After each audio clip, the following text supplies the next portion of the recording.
Inilabas ni dating Congressman Saldico ang kopya ng isang liham na ipinadala niya umano kay Pangulong Bongbong Marcos noong Pebrero. Kabilang sa mga binanggit sa sulat at tungkol sa 100 billion pesos na budget insertions na iniutos umano ng Pangulo at ang kontrobersyal na mga blanco sa 2025 Budget BICAM Report. May unang balita si Tina Panganiban Perez. Noong February 2025, sumulat po ako ng isang confidential letter kay Pangulong Marcos. Doon ko ipinaliwanag na ginagawa ko lang ang mga utos niya tungkol sa mga insertions na sinasabi niyang hindi na raw niya makilala. Tulad ng kanyang sinabi sa videong pinost noong Martes, inilabas ni dating Congressman Saldico ang kanya umanong confidential letter kay Pangulong Bongbong Marcos. Ang 7 pahinang sulat, pirmado ni Ko. Walang nakasaad na petsa rito. Bagamat sinabi ni Ko na ipinadala niya ito sa Pangulo noong Pebrero. Hindi rin malinaw kung paano ito ipinadala sa Pangulo. Walang anumang marka na natanggap ito ng Malacanang o ng Office of the President. Sa liham, sinabi ni Ko na sumulat siya sa Pangulo para magpaliwanag dahil pakiramdam niya na akusahan ng Kamara na ginulo nito ang 2025 budget, gayong sinunod lang naman daw nila ang National Expenditure Program na isinumite ng ehekutibo. Binanggit din ni Ko sa sulat ang umano'y 100 billion pesos na budget insertion na hinihiling umano ng Pangulo.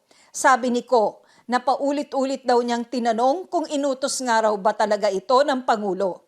Kinumpirmaan niya ni Nooy Budget Secretary Amenah Pangandaman at dating PLLO Chief Undersecretary Adrian Bersamin na utos nga raw yon ng Pangulo.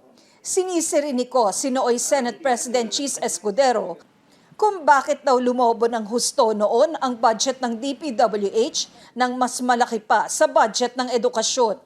Gusto raw kasi ni Escudero na magkaroon ng 200 billion na alokasyon ang Senado na ang malaking bahagi ay ipapasok sa mga proyekto ng DPWH, kaya kinailangan magbawas sa pondo sa ibang departamento. Nagbabala pa raw siya kay Escudero na hindi pwedeng mas malaki ang alokasyon ng DPWH kaysa edukasyon, pero nagbanta raw si Escudero na patatagalin ang budget deliberations para magkaroon na lang ng reenacted budget.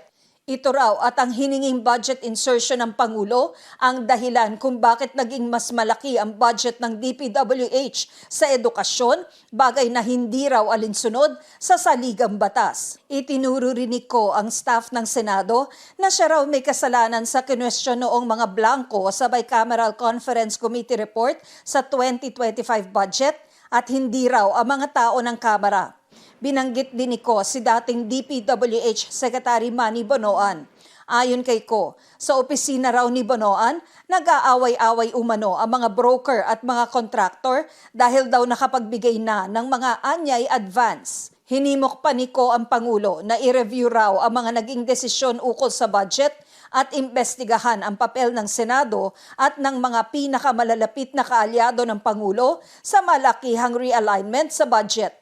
Hinihingan pa namin ng reaksyon si Escudero, si Bonoan at ang Malacanang tungkol sa mga sinabi ni Ko. Ang ilang mambabatas naman na aming nakausap, hindi raw kumbinsido sa mga pahayag ni Ko.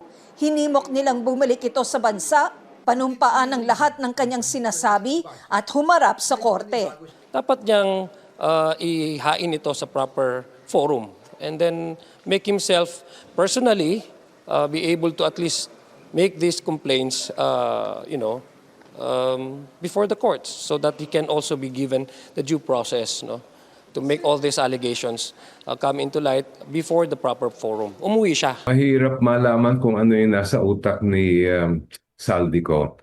But if you look at the statements, it's very serious accusations, but at the same time, sabi lang niya yon. Ang iniintay ko ay maglabas siya ng supporting evidence, lalong-lalo na yung independent corroboration. Dapat bumalik siya dito, iharap niya yung mga kaso. Ito ang unang balita. Tina Panganiban Perez para sa GMA Integrated News. Igan, mauna ka sa mga balita, mag-subscribe na sa GMA Integrated News sa YouTube para sa iba't ibang ulat sa ating bansa.